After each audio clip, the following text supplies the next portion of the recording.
everyone. In the today's session, we will discuss about the concept of refraction in detail, which is comes under the unit light. ठीक है, तो आज हम यहाँ पे reflection के बारे में पढ़ेंगे बहुत अच्छे से डिटेल। तो हमारा आज का जो कंसेप्ट है that is refraction.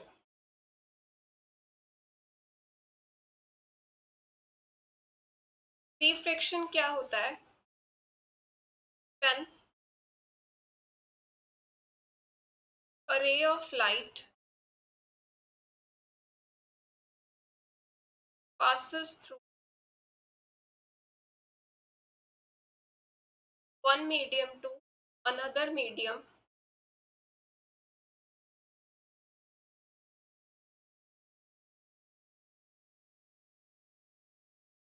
of different optical density,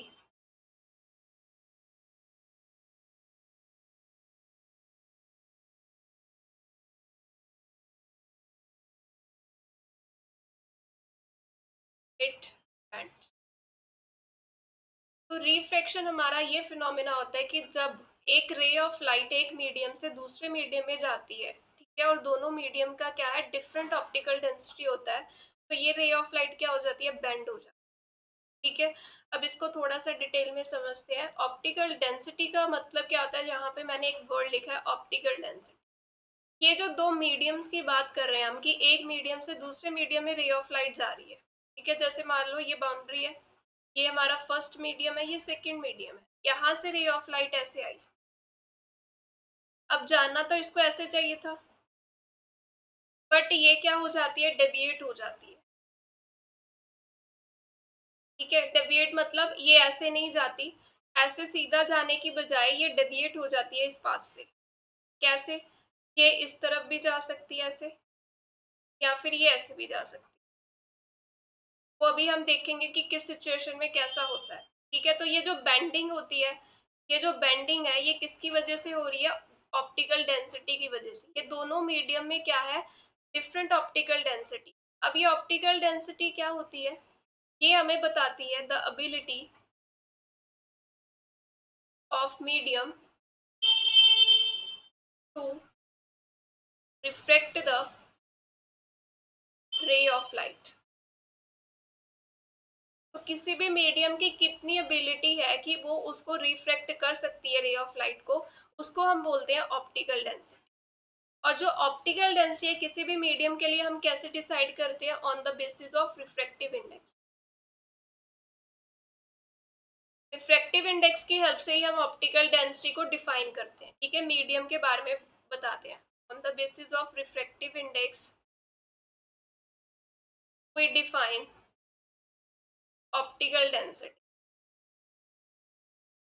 ठीक है, अब जैसे मान लो if refractive index is more, अगर किसी मीडियम का रिफ्रैक्टिव इंडेक्स ज्यादा है,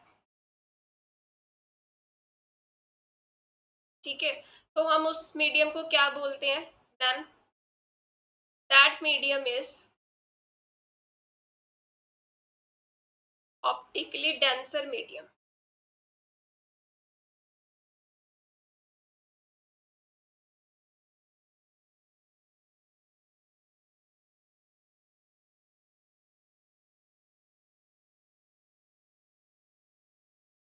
जिस मीडियम के लिए हमारा रिफ्रैक्टिव इंडेक्स क्या होता है, ज्यादा होता है, उस मीडियम को हम क्या बोलते हैं? Optically denser.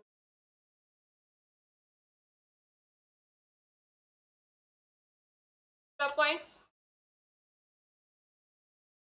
If the refractive index is small,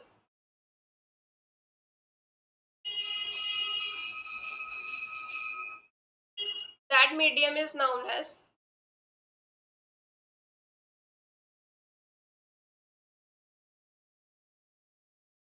rarer, optically rarer medium।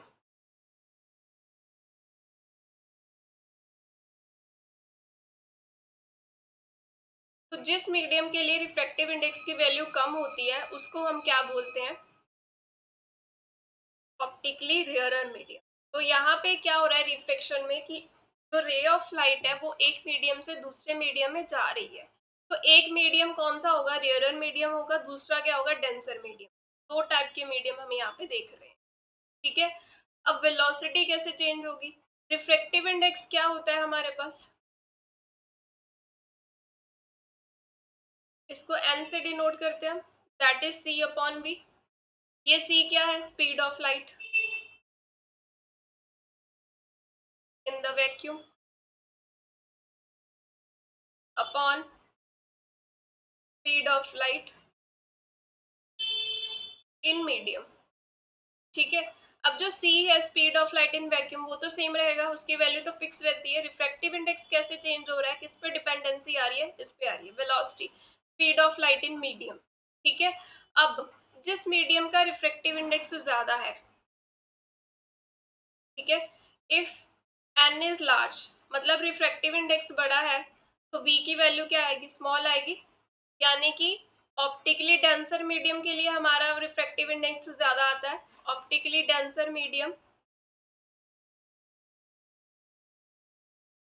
तो v क्या है? स्मॉल है, तो स्पीड ऑफ लाइट जो होगी स्मॉल। मैं इसको ऐसे भी कह सकती हूँ कि जो रे है, रे of light travels slowly in optically denser medium. Optically denser medium में रे ऑफ लाइट क्या होगी? स्लोली ट्रेवल करेगी। इसी तरह से रेयरर मीडियम में देख सकते हैं, रेयरर मीडियम के लिए क्या होता है? रिफ्रैक्टिव इंडेक्स की वैल्यू कम होती है।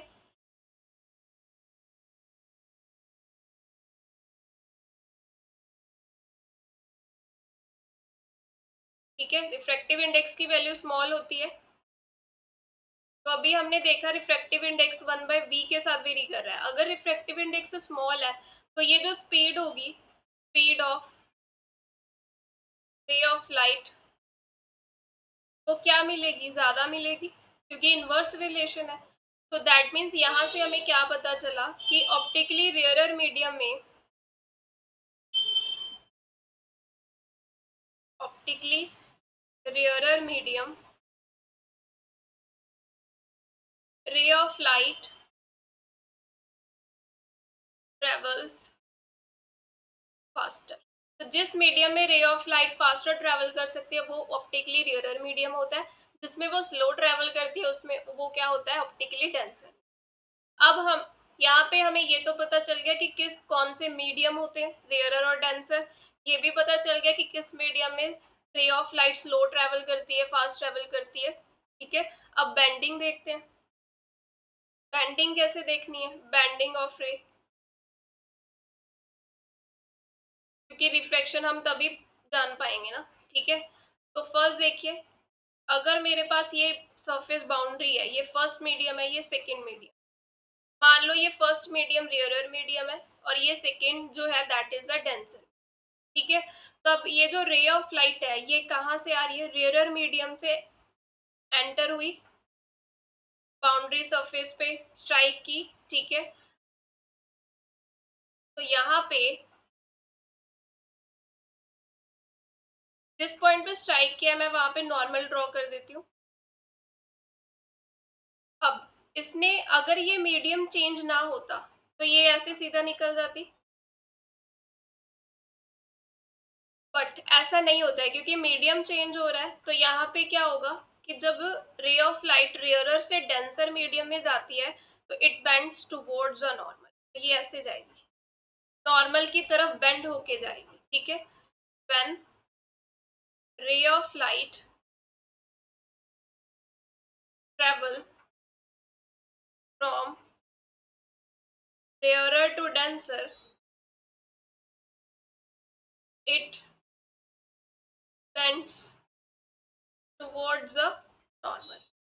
तो इस तरह से बेंडिंग होगी। दूसरी सिचुएशन क्या होगी इसकी opposite? When the ray of light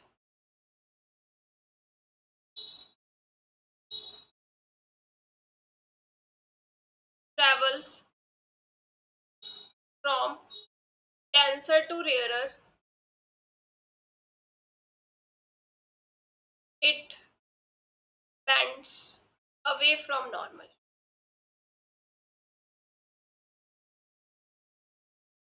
कैसे? जैसे इसका भी डायग्राम देख लेते हैं। मान लो ये मैंने बाउंड्री ड्रॉ कर दी जो दो मीडियम्स को सेपरेट कर रही है। ये फर्स्ट मीडियम, ये सेकेंड मीडियम। ये क्या है? डेंसर मीडियम है फर्स्ट वाला, और ये रेयरर मीडियम। अब रे ऑफ लाइट डेंसर में एंटर हो रही है, यहाँ पे बाउंड्री पे स्ट्राइक की। अब यहाँ पे क्या होगी? रिफ्रैक्शन, मीडियम चेंज हो रहा है। जाना इसने ऐसे था, बट ये ऐसे नहीं जाती। ठीक है, डेंसर टू रेयरर क्या होता है? It bends away from normal. तो ये नॉर्मल से दूर जाएगी, बेंड होगी, ऐसे बेंड होगी। ठीक है, नॉर्मल से दूर बेंड होगी। ठीक है, it bends away from normal. Third, अगर नॉर्मल इंसिडेंस है फिर क्या होगा? नॉर्मल इंसिडेंस का मतलब क्या होता है? दैट इज, जो एंगल ऑफ इंसिडेंस होगा जीरो।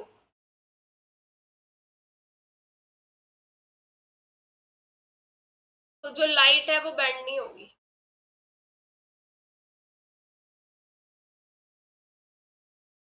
कैसे? इसकी डायग्राम भी देख लेते हैं। जैसे ये दो मीडियम्स है, फर्स्ट मीडियम सेकंड मीडियम, कोई भी ले सकते हो आप, फर्स्ट मीडियम, डेंसर, रेयरर, कुछ भी। अब रे ऑफ लाइट ऐसे आ रही है। एंगल ऑफ इंसिडेंस क्या होता है? रे ऑफ लाइट और नॉर्मल के बीच में एंगल होता है ना, angle of incidence, the angle between incident ray and normal. अब नॉर्मल ऐसे ही ड्रॉ करेंगे हम, और उसी के अलॉन्ग मुझे एंगल ऑफ ये मिल रही है, इंसिडेंट रे। तो एंगल ऑफ इंसिडेंस यहाँ पे क्या है? जीरो। तो ये रे ऐसे ही सीधा चली जाएगी, नो बेंड, कुछ डेविएशन नहीं हुई लाइट के पाथ में। तो ये बातें हमने ध्यान में रखी। तो रिफ्रैक्शन बेसिकली क्या प्रोसेस होता है? जहाँ पे हमारा जो मीडियम चेंज होने से क्या हो रहा है? लाइट की बेंडिंग हो रही है। ठीक है, अब नेक्स्ट जो है that is when medium change. अभी हमने देखा कि वेलोसिटी जो है वो चेंज होती है, स्पीड चेंज हो रही है। ठीक है,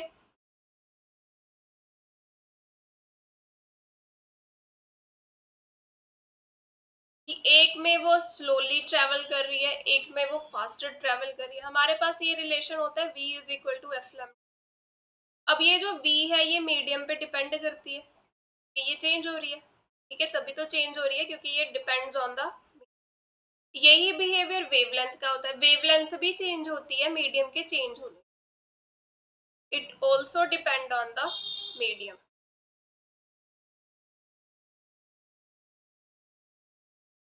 ठीक है, कि अगर मीडियम चेंज हो गया तो वेवलेंथ की वैल्यू भी चेंज होगी। बट ये जो फ्रिक्वेंसी होती है it does not depend on the medium, कि अगर मीडियम चेंज भी हो गया फ्रिक्वेंसी सेम रहेगी। दैट दिस इम्प्लाइज कि जो फ्रिक्वेंसी है does not change when the medium changed. Medium के चेंज होने से फ्रिक्वेंसी की वैल्यू पे कोई इफेक्ट नहीं पड़ेगा। फ्रिक्वेंसी किस पे डिपेंड करती है? सोर्स पे ही डिपेंड करती है, जहां से रे ऑफ लाइट आ रही है। ठीक है, तो सोर्स पे डिपेंडेंसी है इसकी, मीडियम पे डिपेंडेंसी नहीं है। वेलोसिटी हो गया या स्पीड कह लो, और वेवलेंथ, ये मीडियम के चेंज होने से चेंज होती है। ठीक है, अब हम बात करते हैं लॉज ऑफ रिफ्रैक्शन के बारे में।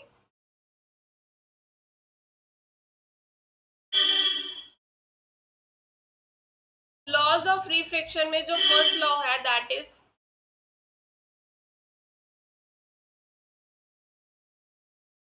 The incident ray refracted ray and normal all lie in same plane. Same plane में लाई होने चाहिए। जैसे मैं मान लो ये बाउंड्री बना रही हूँ ऐसे,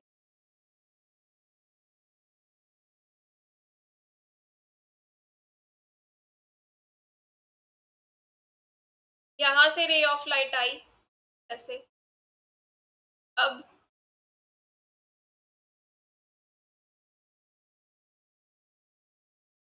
ठीक है, अब यहाँ पे नॉर्मल ड्रॉ कर देते हैं। जाना तो इसने कैसे था, सीधे निकल जाती अगर ये मीडियम चेंज ना होता।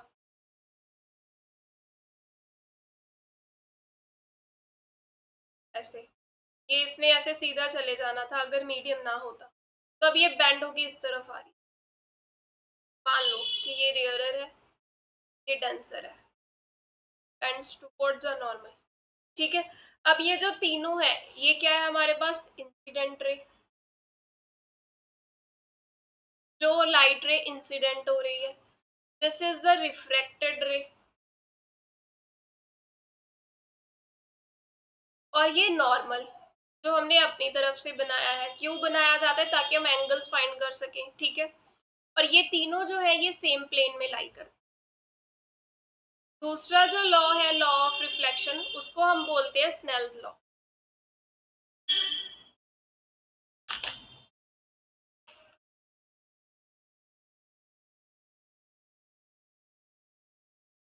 स्नेल्स लॉ की स्टेटमेंट क्या होती है, जैसे देखो ये मेरा रेयरर मीडियम है, लेट्स से ये फर्स्ट मीडियम है, ये सेकंड मीडियम है डेंसर। ठीक है, इसका रिफ्रैक्टिव इंडेक्स म्यू 1 ले लेते हैं, सेकंड मीडियम का रिफ्रैक्टिव इंडेक्स म्यू ले लेते हैं। कई बुक्स में n1 से डिनोट किया जाता है, n से रिफ्रैक्टिव इंडेक्स को डिनोट किया जाता है, तो ये नोटेशंस ही हैं। ठीक है, म्यू से भी डिनोट कर सकते हो रिफ्रैक्टिव इंडेक्स को, n से। तो स्नेल्स लॉ हमें क्या बताता है, ये हमारा इंसिडेंट रे और नॉर्मल के बीच का एंगल एंगल ऑफ इंसिडेंस हो जाएगा। ठीक है, ये रिफ्रैक्टेड रे और नॉर्मल के बीच का एंगल क्या होगा, एंगल ऑफ रिफ्रैक्शन। ठीक है, मैं यहाँ पे लिख देती हूँ, angle between incident ray and normal, उसको हम लेते हैं एंगल ऑफ इंसिडेंस। ठीक है, angle between refracted ray and normal, उस एंगल को हम बोलते हैं angle of refraction. Small R से ही डिनोट किया जाता है, एंगल ऑफ रिफ्रैक्शन। तो स्नेल्स लॉ की स्टेटमेंट क्या है कि जो इनकी हम रेशो लेंगे, sine of angle of incidence to the sine of angle of refraction, that is equal to μ2/। This is the statement of Snell's law. इसके बेस पे न्यूमेरिकल क्वेश्चंस डायरेक्ट पूछे जाते हैं। ठीक है, अब कई बार क्या होता है, हमें ये कंफ्यूजन हो जाती है कि हाँ μ1 ऊपर लेना है या μ2 नीचे लेना है। इसको अच्छे से लिखने का तरीका क्या है कि जैसे देखो फर्स्ट मीडियम में देखो, नेक्स्ट पेज पे बना देती हूँ diagram.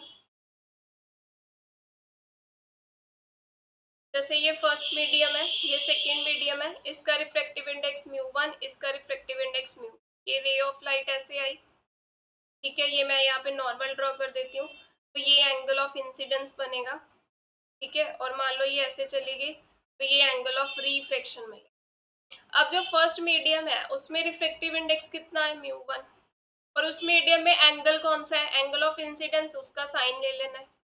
It is equal to second medium में आ जाओ, उसमें एंगल कौन सा है, एंगल ऑफ रिफ्रैक्शन, उसका साइन ले लिया। रिफ्रैक्टिव इंडेक्स कितना है उसका, μ2।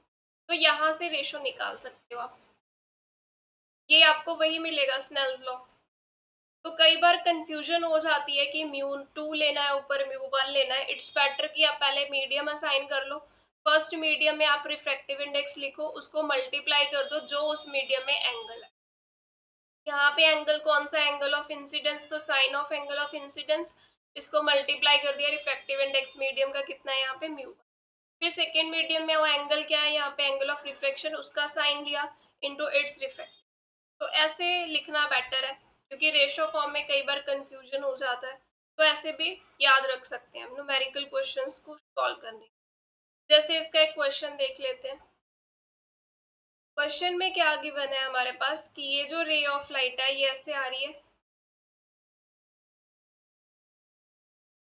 इसका रिफ्रैक्टिव इंडेक्स मीडियम का है हमारे पास 1, इसका रिफ्रैक्टिव इंडेक्स मीडियम का है, ये एंगल है लेट से 60 डिग्री, ये बेंड होके इस तरफ आ गई।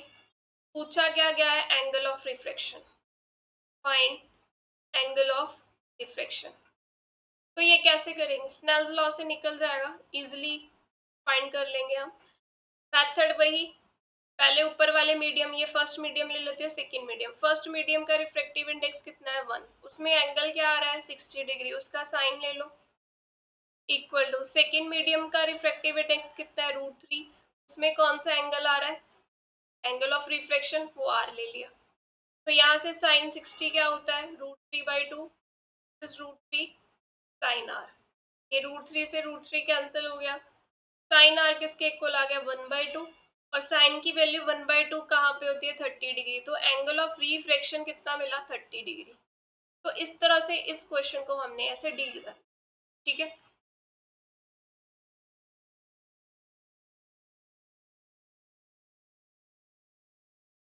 अब नेक्स्ट देखिए, यहाँ पे हम समझेंगे लेंस के बारे में, ठीक है। लेंस क्या होते हैं, it is a transparent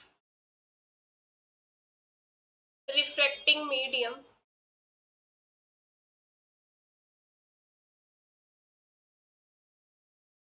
bound by two surfaces,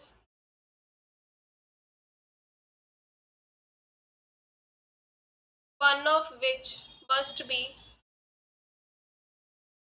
spherical।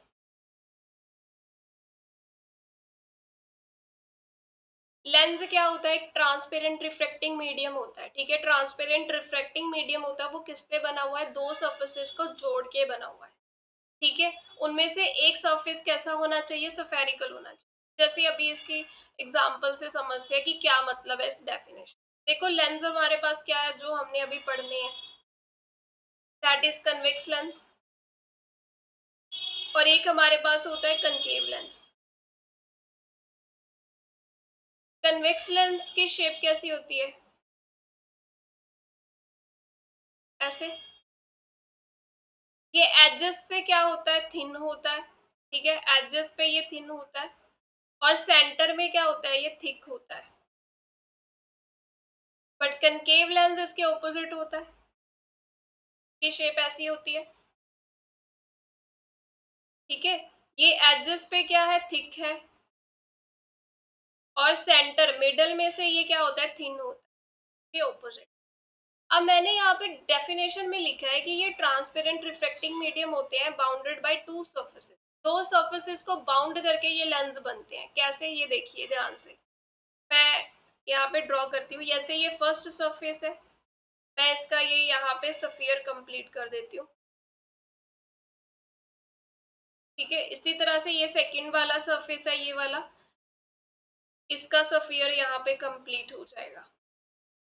तो यहाँ पे देखो कन्वेक्स लेंस किससे बना है, that will be formed by the spherical surfaces. Spherical, दो स्फेरिकल सर्फेसेस को हमने बाउंड किया हुआ है यहाँ, ठीक है। क्योंकि डेफिनेशन में मेंशन है ना कि जो सर्फेसेस को,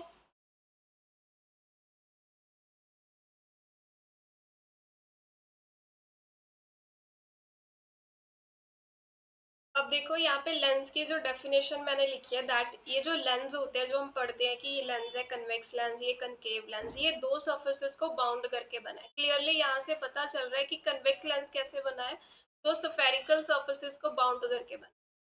बट लेंस में डेफिनेशन में ये लिखा है कि जो सर्फेसेस हम बाउंड कर रहे हैं उनमें से एक जो है वो स्फेरिकल होना चाहिए, ठीक है। अब कन्वेक्स लेंस जो है वो दो स्फेरिकल सर्फेसेस को बाउंड करके बना है।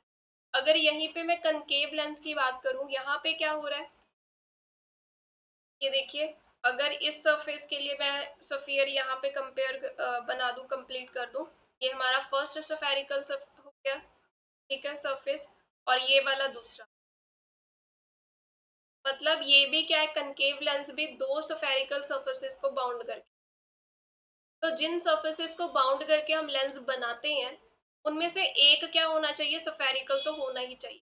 दोनों भी हो सकते हैं, जैसे इन दोनों के केस में हमें तो यही दो अभी तक देखे हैं, और भी बहुत सारी टाइप्स होती है लेंस की, प्लेनो कन्वेक्स लेंस होता है, फिर प्लेनो कनकेव लेंस होता है, ठीक है, और भी बहुत सारी टाइप्स होती हैं, ठीक है। तो जब भी लेंस बनाना है तो जो दो सरफेसेस हम बाउंड करते हैं उनमें से एक जो सरफेस है वो स्फेरिकल होना चाहिए। अब यहाँ पे देखते हैं इसको थोड़ा सा। अब जब लाइट रे आएगी, इंसिडेंट होगी, तो ये वाले सरफेस पे इंसिडेंट होगी, तो ये वाला जो है this is the first sphere, हम इसको कंसीडर करें। तो यहाँ पे इस स्फीयर के लिए सेंटर ये आ गया, और ये सेकंड सरफेस है, इसका सेंटर यहाँ पे आ गया। ठीक है, तो कन्वेक्स लेंस यानी कि लेंस के केस में क्या होते हैं, दो सेंटर ऑफ कर्वेचर। मिरर में हमने पढ़ा था वहां पे एक सेंटर ऑफ कर्वेचर, यहाँ पे दो सेंटर ऑफ कर्वेचर। ठीक है, और इस तरफ कनकेव लेंस में भी क्योंकि दो स्फीयर बन रहे हैं, कि जो लाइट रे है वो सबसे पहले इसी सरफेस पे स्ट्राइक करेगी, तो ये फर्स्ट स्फेरिकल सरफेस हो गया, ये सेकंड वाला हो गया, तो ये इसका फर्स्ट सेंटर ऑफ कर्वेचर, ये इसका सेकंड सेंटर ऑफ।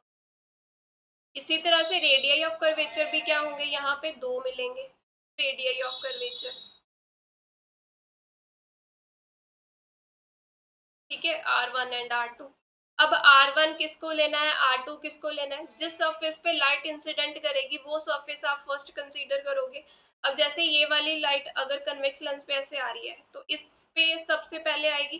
ठीक है, तो radii of curvature, radii of curvature क्या होता है, बेसिकली रेडियस ही होता है स्फेरिकल का, जिसका ये लेंस पार्ट है। ठीक है, स्फीयर जो है, स्फीयर सरफेस है यहाँ पे, तो इसका जो रेडियस होगा दिस वन, ये वाला हम R1 कंसीडर करें, और ये वाला इस तरफ जो आएगा दैट इज ये वाला, इसको हम R2 कंसीडर करेंगे। इसी तरह से लाइट जो है सबसे पहले इस सरफेस पे स्ट्राइक करेगी, तो ये वाला स्फीयर फर्स्ट स्फीयर है, तो इसका ये वाला जो है that is radius of curvature R1, और ये वाला बनेगा R2। ठीक है, इस तरह से R1 R2 डिसाइड करना। साइन कन्वेंशंस वही रहेंगी जो हमने मिरर के लिए की थी, कि अगर आप distance in the direction of incident ray measure कर रहे हो, उसको प्लस वैल्यू लेनी है। अब देखो लाइट रे ऐसे आ रही थी, ये आगे इससे पास होगी, ऐसे ही जाएगी, आगे की तरफ वाली डायरेक्शन मेरी पॉजिटिव है, तो कन्वेक्स लेंस के केस में जो R1 है वो क्या आ जाएगा, पॉजिटिव आ जाएगा, क्योंकि यहाँ पे एक पॉइंट होता है ऑप्टिकल सेंटर। ठीक है, ऑप्टिकल सेंटर से हम डिस्टेंस मेजर करते हैं, तो रेडियस ऑफ कर्वेचर R1 जो है वो इंसिडेंट रे की डायरेक्शन में मेजर होगा, तो उसको पॉजिटिव लेंगे।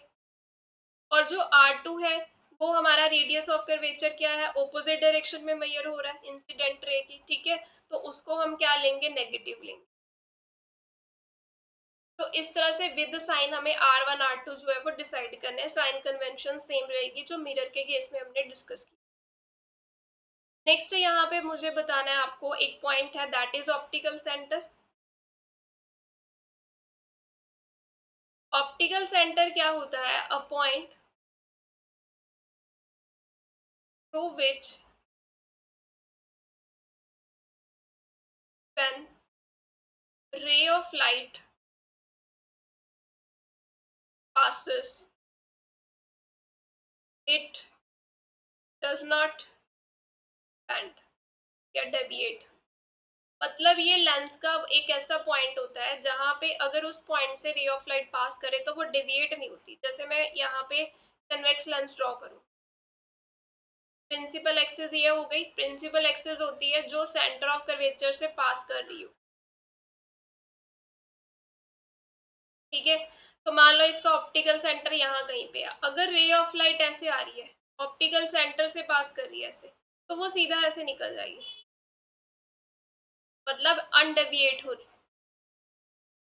वो डेविएट नहीं हो रही है ऑप्टिकल सेंटर से पास होने के बाद। ठीक है, तो इस पॉइंट को हम बोलते हैं ऑप्टिकल सेंटर। बेसिकली ये जो है ऑप्टिकल सेंटर होता है, जरूरी नहीं है ये अंदर ही हो लेंस के, मिडल में ही मिलेगा आपको, ये जरूरी नहीं है, ये यहाँ पे भी हो सकता है, इस साइड भी हो सकता है। ठीक है, optical centre it is not necessary that it lies always inside the lens in middle, जरूरी नहीं है। ठीक है, अब क्योंकि हमने लेंस जो पढ़ने हैं वो क्या होते हैं, थिन लेंसेज के बारे में ही हम पढ़ते हैं। तो थिन लेंस के केस में क्या होता है, ऑप्टिकल सेंटर मिडल में होता है। ठीक है। दूसरी बात, थिन लेंस के केस में ही हम ऐसा बोल सकते हैं कि जो रे ऑफ लाइट है वो पास कर रही है, अनडेविएट हो रही है, रे अनडेविएट रहेगी,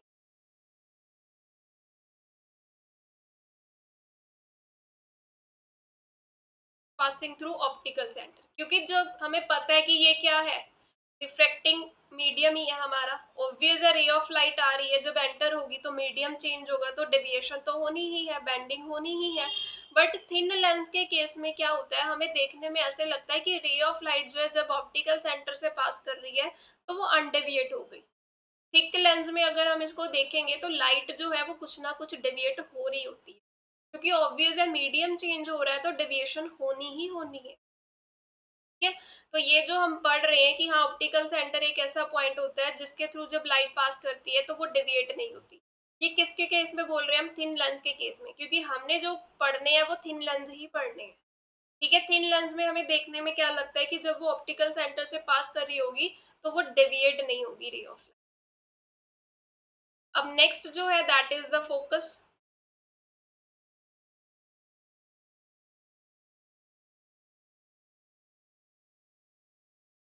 फोकस भी यहाँ पे दो होते हैं हमारे पास। ठीक है। जैसे पहले देखो, मैं फर्स्ट प्रिंसिपल फोकस की बात करूं कन्वेक्स लेंस के केस में, फर्स्ट प्रिंसिपल फोकस क्या होता है ये, first principal focus convex lens के केस में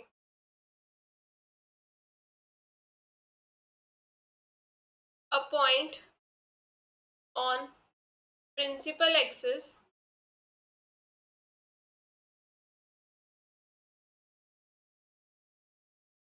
which light ray passes through lens, they become parallel to the principal।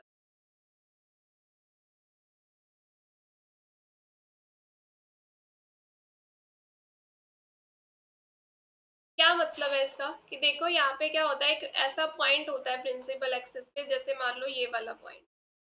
ठीक है। तो यहाँ से जो लाइट रेज जा रही हैं ऐसे जाएंगी, लेंस से पास होंगी, पास होने के बाद ये लाइट रेज क्या होती हैं, प्रिंसिपल एक्सिस के पैरेलल हो जाती है। तो इस पॉइंट को क्या बोला जाता है, फर्स्ट प्रिंसिपल फोकस। ठीक है। और अगर यही फर्स्ट प्रिंसिपल फोकस हम कन्वेक्स के कनकेव मिरर के कनकेव लेंस के लिए बात करें तो क्या आएगा, ये प्रिंसिपल एक्सिस होगी। तो रे ऑफ लाइट जो थी वो क्या है, प्रिंसिपल एक्सिस के पैरेलल है।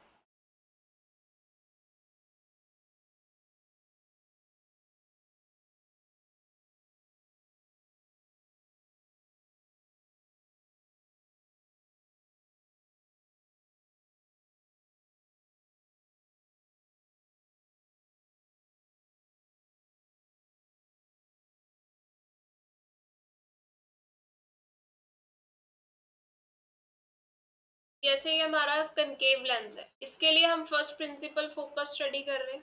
ठीक है। क्या होता है कनकेव लेंस के लिए फर्स्ट प्रिंसिपल फोकस,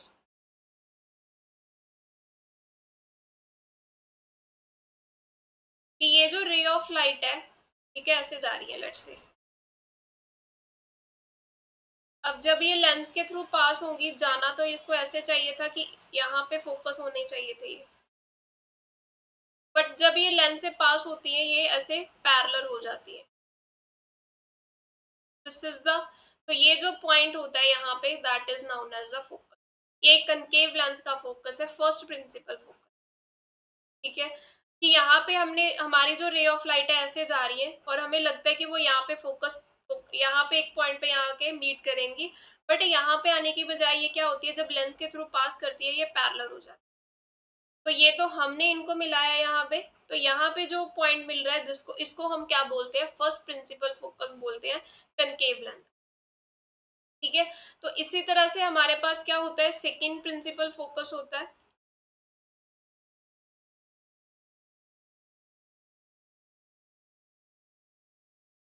पहले कन्वेक्स लेंस के लिए बात कर लेते हैं।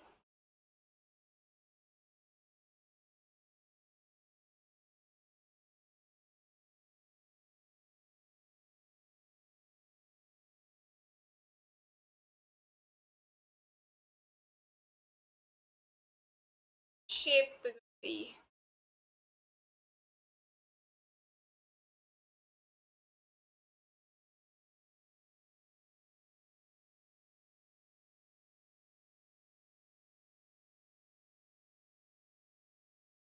ठीक है, अब जैसे ये इसकी प्रिंसिपल एक्सिस ड्रॉ कर दी हमने,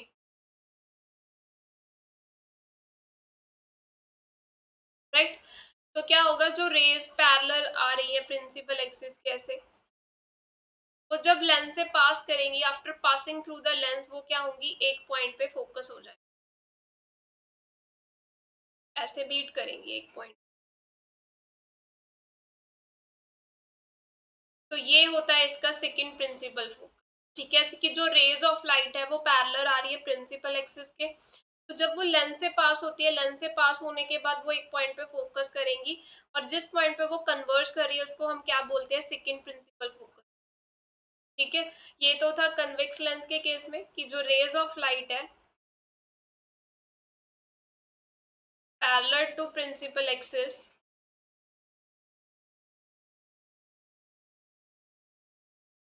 after passing through the lens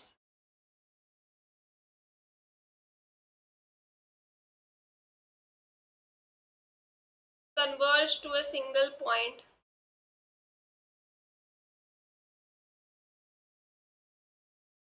which is known as the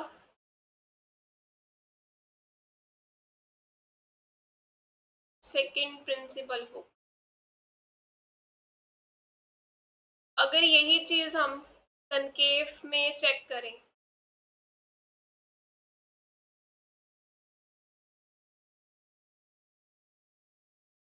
ठीक है, ये प्रिंसिपल एक्सिस हो गई इसकी, रेज ऑफ लाइट जो है वो इससे पास कर रही है पैरेलल टू प्रिंसिपल एक्सिस। अब कनकेव लेंस क्या करता है, लाइट रेज को डाइवर्ज कर देता है, तो आफ्टर पासिंग थ्रू लेंस ये ऐसे डाइवर्ज हो गई। तो अगर हम इसको बैकवर्ड प्रोड्यूस कर दें तो ये हमें ऐसे लगेगा कि रेज ऑफ लाइट यहाँ पे मीट कर, तो ये इसका सेकंड प्रिंसिपल। ठीक है, तो this is the second focus, principal focus of concave lens. तो मोस्टली जो है वो हम सेकंड प्रिंसिपल फोकस जो है वो मेजर करते हैं, उसको ही कंसीडर किया जाता है। ठीक है, अब ये क्यों बताया मैंने, क्योंकि हमें यहाँ पे क्या स्टडी करनी है, फोकल लेंथ। फोकल लेंथ जो होता है that is the distance between optical centre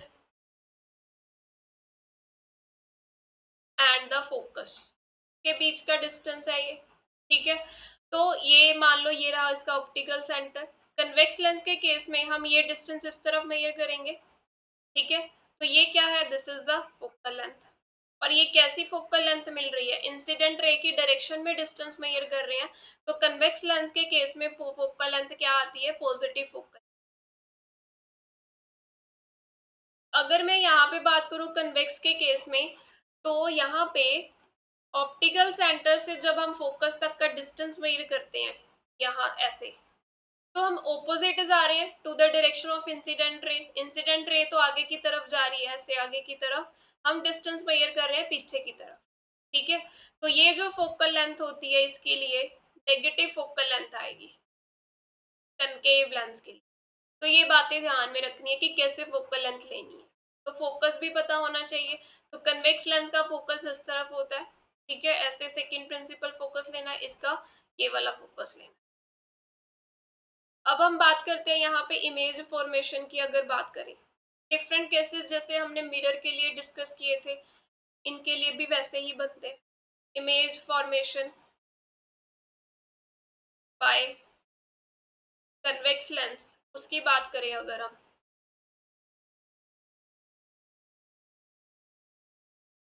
ठीक है, फर्स्ट केस ले लेते हैं, when object is beyond f1। अब देखो ये हमारे पास क्या है, कन्वेक्स लेंस ऐसा, ये इसकी प्रिंसिपल एक्सिस मैंने यहाँ पे बना दी। अब ये क्योंकि प्रॉपर मेजरमेंट से लेने होते हैं डिस्टेंस, ठीक है, ये ऑप्टिकल सेंटर हो गया, ये मान लो इसका फर्स्ट फोकस f1 वैल्यू, आगे 2f1 हो जाएगा। ठीक है, ऐसे ही आगे डिस्टेंस चलता जाएगा, इस तरफ इसका सेकंड F2 और यहाँ पे F2। ये डिस्टेंसेस सेम लेने हैं, ठीक है।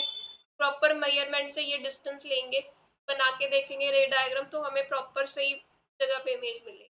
अब बियॉन्ड 2F1 है तो यहाँ से कहीं पे होगी, यहाँ पे ले लेते हैं ऑब्जेक्ट हमारा। तो इससे लाइट रेज जब ऐसे जा रही है ऐसे parallel to the principal axis focus से पास करेंगी, ठीक है।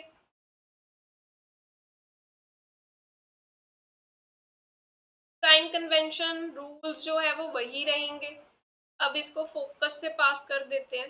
ये फोकस ज्यादा नजदीक ले लिया तो देखते हैं, ये फोकस से पास कर दिया इसके, क्योंकि इसका फोकस इस तरफ होता है, ऐसे गई। और एक ऑप्टिकल सेंटर से पास कर देते हैं। प्रॉपर मेजरमेंट से बनाने होते हैं, एक सेकेंड।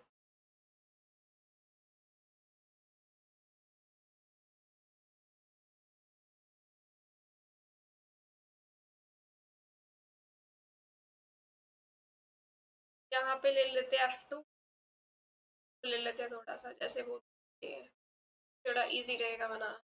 ये फोकस से ऐसे पास किया,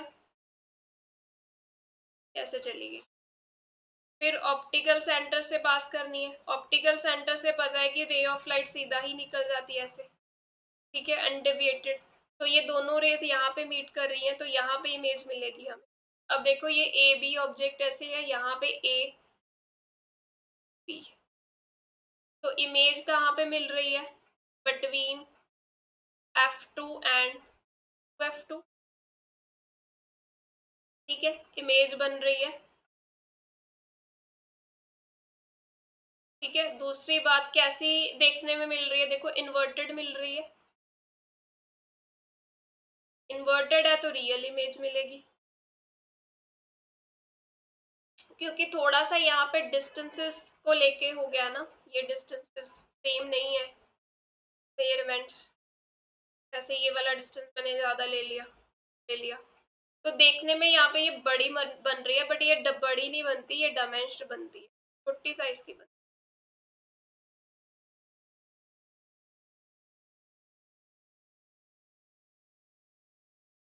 ठीक है। ये प्रॉपर ऐसे पूरे ये डिस्टेंसेस सेम मेजरमेंट से लेने हैं हमने, तो जब वो लेंगे ना तो हमारे ये प्रॉपर हमें दिखेगी, हमें ये डायमेंस्ड, ठीक है। सेकेंड केस क्या हो सकता है, जब ऑब्जेक्ट 2F1 पे पड़ी है। जैसे रे डायग्राम्स मिरर में डिस्कस किए थे वैसे ही यहाँ पे करना है एट 2F1। जैसे ये मेरा है कन्वेक्स लेंस, ये भी सही नहीं बना।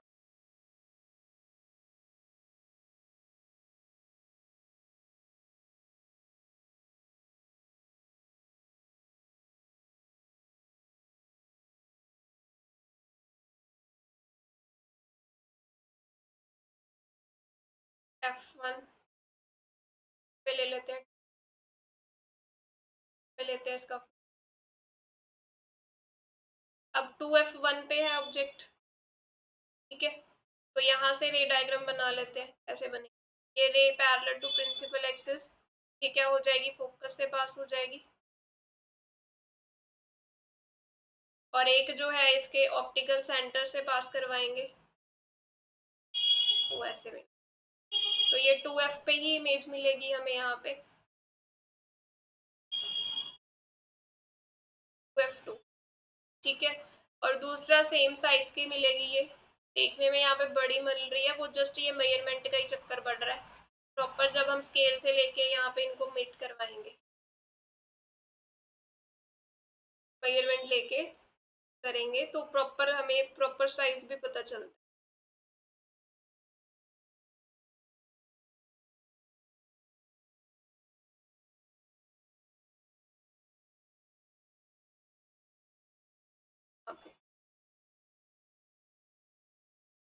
ठीक है। और ये रियल और इन्वर्टेड मिलेगी। और क्या हो सकता है, F1 और 2F1 के बीच में रख दे अगर,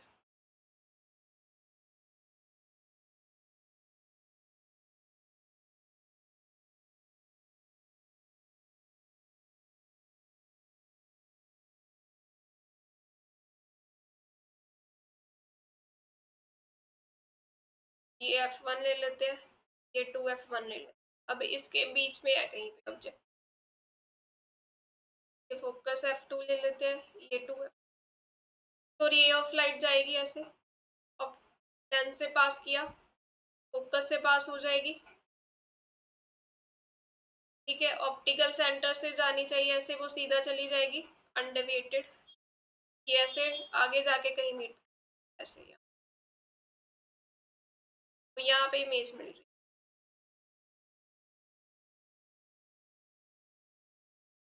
ठीक है। तो देखो यहाँ पे क्या हो रहा है, जो इमेज है वो कहाँ पे है, इज एट बियॉन्ड 2F2,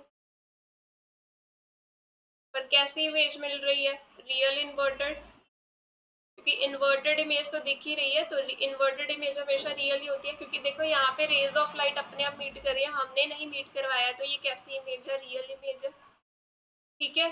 और क्या है यहाँ पे, एनलार्ज्ड है, बड़े साइज की इमेज मिलेगी, राइट। और केस क्या हो सकता है, F1 और 2F1 के बीच में है, तो जब ऑब्जेक्ट F1 में हो, F1 पे ऑब्जेक्ट इज एट F1, तो उस सिचुएशन में इमेज कैसी मिलेगी, छोटी बनाऊंगी ना,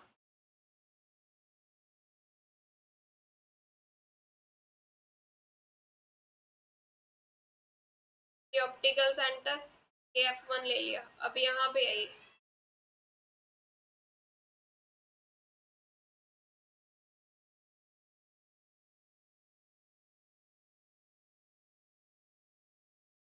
तो यहाँ पे फोकस ले लेते हैं F2, ये लाइट रेज ऐसे गई, फोकस से पास हो जाएगी, ऑप्टिकल सेंटर से पास हुई, ये ऐसे रही। अब ये दोनों रेस क्या है, यहाँ पे पैरेलल दिख रही है, पैरेलल रेस कहाँ पे मीट करती है, इन्फिनिटी पे, तो यहाँ पे जो इमेज मिलेगी हमें वो इन्फिनिटी पे मिलेगी,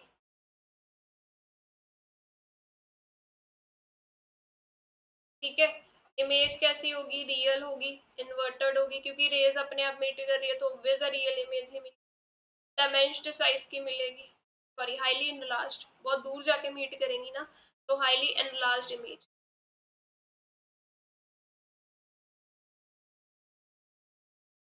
अगर ऑप्टिकल सेंटर और F1 के बीच में है ऑब्जेक्ट, नेक्स्ट केस,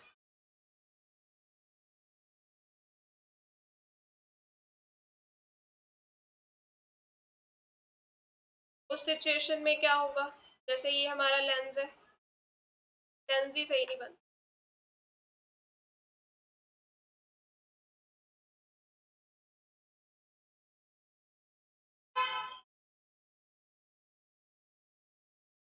सही नहीं बना,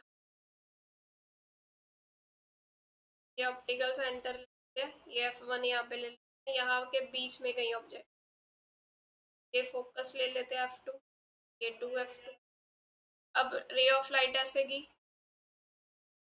फोकस से पास करेगी ऐसे,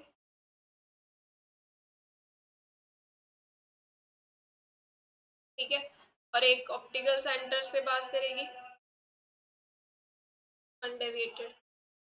अब ये क्या है, रेस डाइवर्ज कर रही है, कि देखो ये पैरेलल तो है नहीं, यहाँ पे डिस्टेंस कम था, आगे आगे डिस्टेंस इनके बीच में बढ़ रहा है, तो ये डाइवर्ज है, तो ये हम इनसे इमेज तो बना ही नहीं सकते, ये कभी मीट नहीं करेंगी, तो हम इनको बैकवर्ड प्रोड्यूस कर देंगे यहाँ पे ऐसे,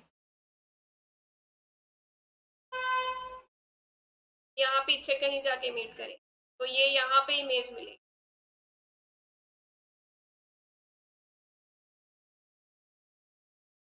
ठीक है। ये डाइवर्ज हो रही है ना, तो ये बैकवर्ड डायरेक्शन से हमने इनको प्रोड्यूस किया, और ये यहाँ पे मीट कर रही है, तो ये जो इमेज है ये कैसी बन रही है, विजुअल, क्योंकि यहाँ पे हमने रेस को मीट करवाया है, अपने आप रेस मीट नहीं हुई है, विजुअल मिल रही है, इरेक्ट मिल रही है, ठीक है, बड़ी साइज की मिल रही है, ठीक है। यही एक केस है जिसमें ये विजुअल इमेज दे रहा है, बाकी सब केसेस में रियल इमेज मिल रही है, ठीक है। तो ऐसे ही हम अगर कनकेव लेंस की बात करें,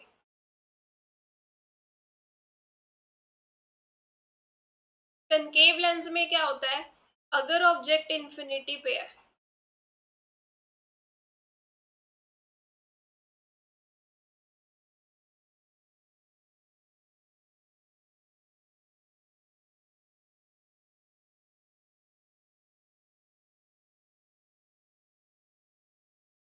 तो लाइट रेज इंफिनिटी से क्या होगी, पैरेलल होंगी, ऐसे आ रही है। तो कनकेव लेंस का नेचर क्या होता है, डाइवर्जिंग लेंस होता है, तो ये लाइट रेज को डाइवर्ज कर देगा। अब ये तो मीट नहीं करेंगे, तो इनको बैकवर्ड प्रोड्यूस करके मीट करवाना पड़ेगा, तो इमेज यहाँ पे मिल रही है। और ये इमेज कैसी है, विजुअल डायरेक्ट, ठीक है। तो ये जो कनकेव लेंस होता है ये हमेशा क्या बनाता है, वर्चुअल इमेज बनाता है। अब जैसे ये ऑब्जेक्ट इन्फिनिटी पे थी, अब ऑब्जेक्ट कहीं पे भी हो सकती है, सेकेंड सिचुएशन कहीं पे भी बियॉन्ड 2f1, ठीक है। जैसे ये लेंस है हमारा,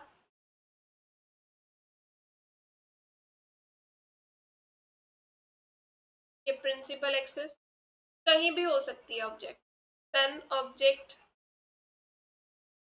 इज एनीवेयर एक्सेप्ट इन्फिनिटी, क्योंकि इन्फिनिटी का केस हम डिस्कस कर चुके हैं, इन्फिनिटी पे नहीं है ऑब्जेक्ट, और कहीं भी हो सकती है, ठीक है। यहाँ पे भी हो सकती है, यहाँ पे भी, कहीं पे भी हो, क्या मिलेगी हमेशा, जैसे ये ऐसे गई, ये डाइवर्ज हो जाएगी ऐसे, ऑप्टिकल सेंटर से पास होगी,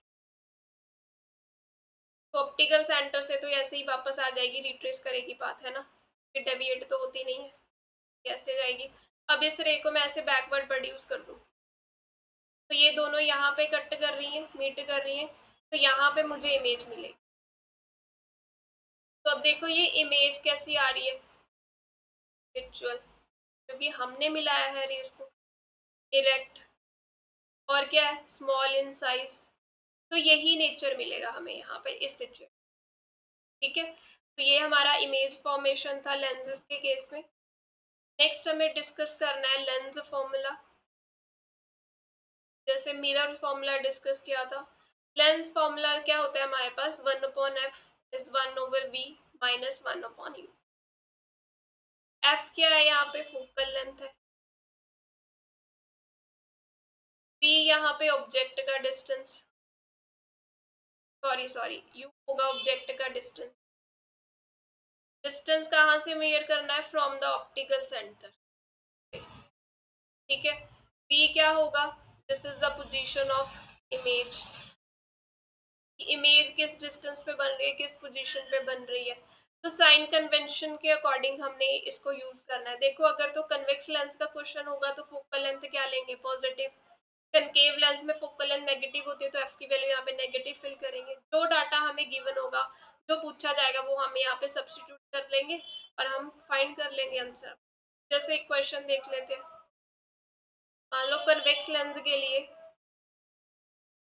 इसकी फोकल लेंथ क्या है, लेट से 10 सेंटीमीटर फोकल लेंथ है, ऑब्जेक्ट जो है वो पड़ी है 20 सेंटीमीटर डिस्टेंस, पूछा क्या गया है, find the position of image. अब कन्वेक्स लेंस है, कन्वेक्स लेंस के लिए हमें पता है कि जो फोकल लेंथ होती है वो पॉजिटिव आती है, इमेज, क्योंकि देखो ये लेंस है, इसका फोकस यहाँ पे होता है, ये इसका ऑप्टिकल सेंटर, फोकल लेंथ तो पॉजिटिव होगी, ऑब्जेक्ट यहाँ कहीं पे पड़ी है ऑप्टिकल सेंटर से 2 सेंटीमीटर डिस्टेंस, तो ये जो u है ये नेगेटिव आएगा, क्योंकि हम ये distance opposite to the incident ray हम मेजर कर रहे हैं, ठीक है। तो अब हम ये थिन लेंस फॉर्मूला में वैल्यूज फिल कर देते हैं, 1/10 1/v माइनस 1 ये सेंटीमीटर नहीं होगा, 20 सेंटीमीटर। अब यहाँ से 1/v किसके इक्वल आ गया, 1/10 माइनस 1/20, 20 एलसीएम 2 - 1, तो यहाँ से क्या मिला हमें, 1/20, तो v की वैल्यू क्या आ गई, 20 सेंटीमीटर, तो मतलब जो पोजीशन है इमेज की वो क्या मिल रही है, 20 सेंटीमीटर ही मिल रही है। अब v की वैल्यू पॉजिटिव आ रही है, इसका मतलब जो इमेज है वो इस तरफ कहीं मिलेगी, पॉजिटिव आने का मतलब क्या है कि हम डिस्टेंस जो है इंसिडेंट रे की डायरेक्शन में मेजर कर रहे हैं ना, तो पोजीशन जो इमेज की वो इस तरफ मिलेगी। ठीक है, तो ये हमारे पास आ गया पोजीशन इमेज का।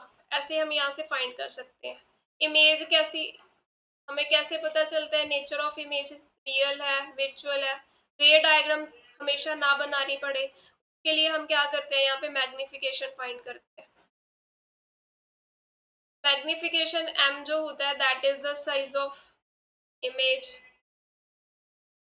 द साइज ऑफ ऑब्जेक्ट होता है। ठीक है, तो m किसके इक्वल आ गया, साइज मतलब height of image, height of object. अब हम यहाँ पे लेंस के लिए बात करें तो मैग्निफिकेशन लेंस के लिए क्या होता है, v अपॉन यू। मिरर के केस में नेगेटिव साइन था, यहाँ पे नेगेटिव साइन नहीं आएगा, ये ध्यान में रखना है।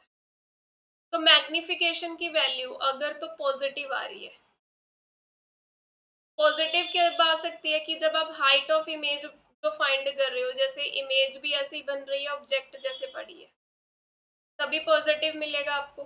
ठीक है, तो दैट मीन्स ये कैसी इमेज होगी, वर्चुअल इमेज होगी, इरेक्ट इमेज होगी। अगर मैग्निफिकेशन की वैल्यू नेगेटिव आ जाए, नेगेटिव वैल्यू का मतलब क्या है कि इनमें से एक डिस्टेंस नेगेटिव मेजर कर रहे हैं हम, तो यानी कि कौन सी इमेज मिलेगी यहाँ पे, रियल और इन्वर्टेड। तो मैग्निफिकेशन से हमें नेचर जो है इमेज का पता चल जाता है। ठीक है, उसके बाद बात करते हैं हम टोटल इंटरनल रिफ्लेक्शन की।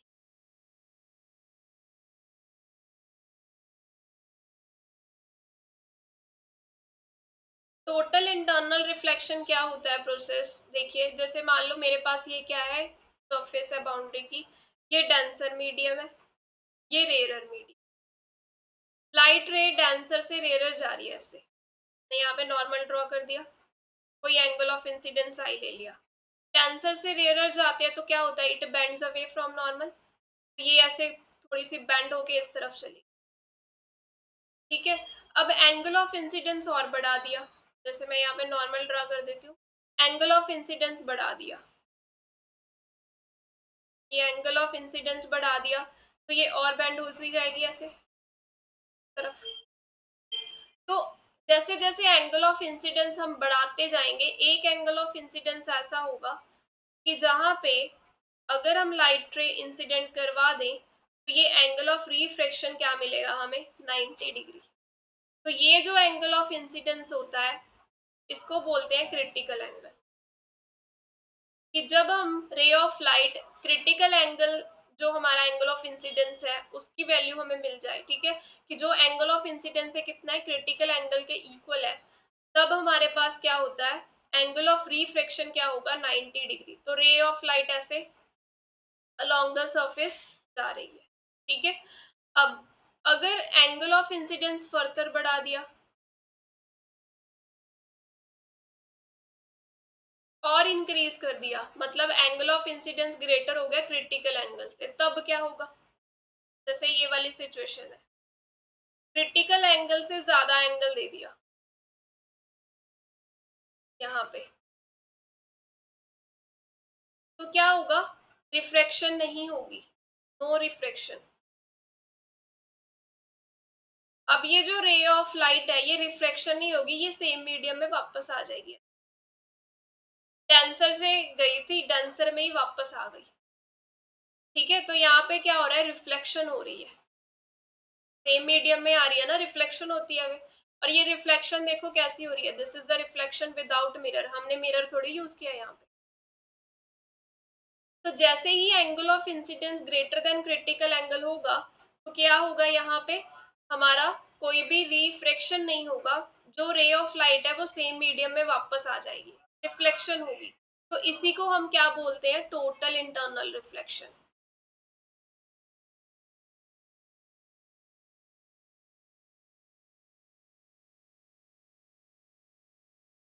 इसको क्या बोलते हैं हम, total internal reflection.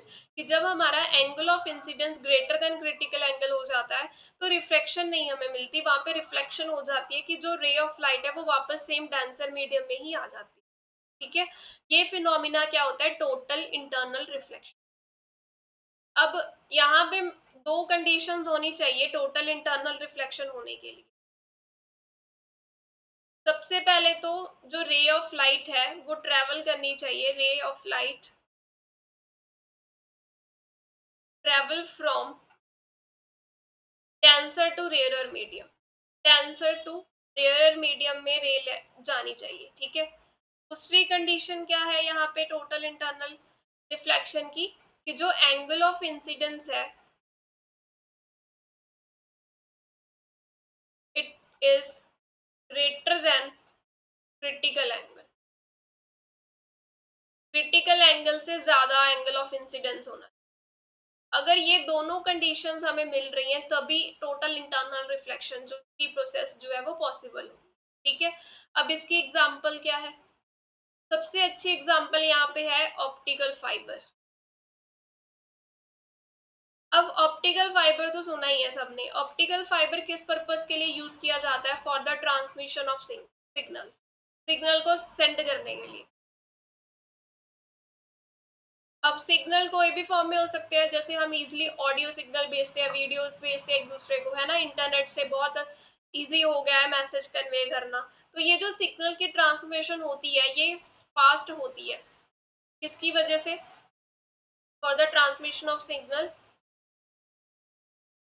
Faster transmission, optical fibre use करते हैं। जैसे अब इंटरनेट कनेक्शन हमें लगवाना होता है तो वो यहाँ कनेक्शन लगाने के लिए क्या यूज करते हैं, ऑप्टिकल फाइबर यूज करते हैं। क्यों, क्योंकि जब भी हमने एक दूसरे को कुछ भी सेंड करना है, वीडियो ऑडियो, ठीक है, मैसेज शेयर करते हैं हम, तो ये क्या होता है, सिग्नल शेयर कर रहे हैं। तो ये सबसे इजी फास्टर, फास्टर किस में होता है, ऑप्टिकल फाइबर में होता है। तो बेसिकली ऑप्टिकल फाइबर में होता क्या है, जैसे मैं थोड़ा सा डायग्राम अगर इसका बना दूं, तो यहाँ पे आउटर लेयर में कोडिंग की होती है ये वाली, वो क्लैडिंग बोलते हैं,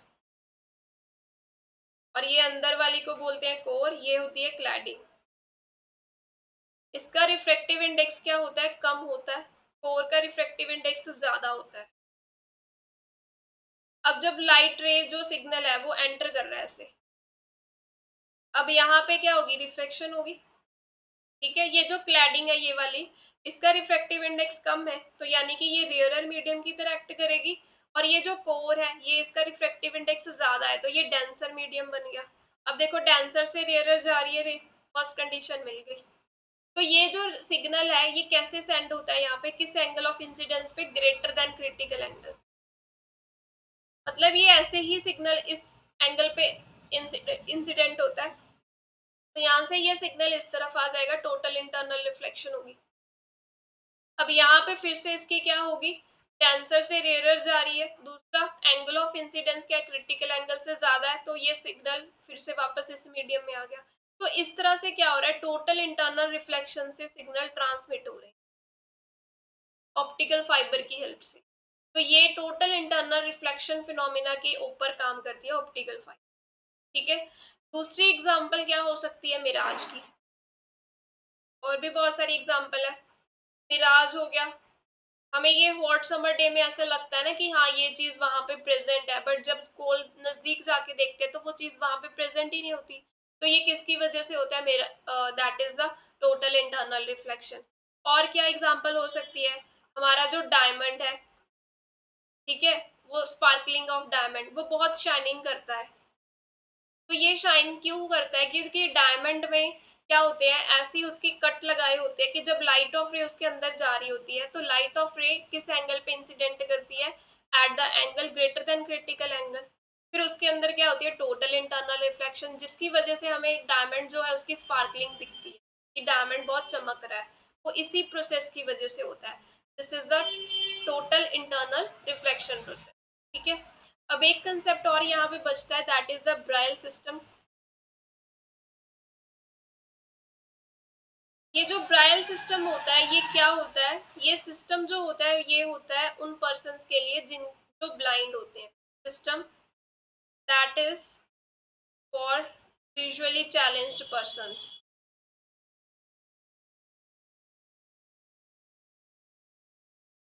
जो ब्लाइंड होते हैं, ठीक है। ये ब्रेल सिस्टम में क्या होता है, एक मतलब डॉट पैटर्न होता है, 63 डॉट पैटर्न, इसमें क्या होता है, जो डॉट्स होते हैं वो कॉलम्स और रोज में अरेंज होते हैं।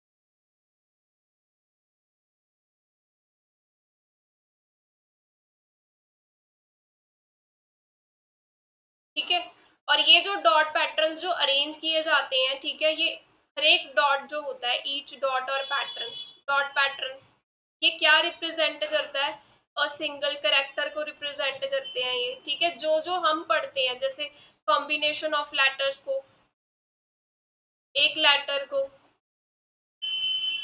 ग्रामेटिकल साइन को, सबको मतलब ऐसे अरेंज किया जाता है कि ये डॉट पैटर्न उनको रिप्रेजेंट कर। ठीक है, तो ये जो विजुअली चैलेंज्ड पर्सन होते हैं, ये सिस्टम उनको हेल्प करता है कि वो पढ़ सके, ठीक है, एजुकेट हो सके, लिख सके, पढ़ सके, उनके लिए ये ब्रेल सिस्टम जो है वो काम करता है।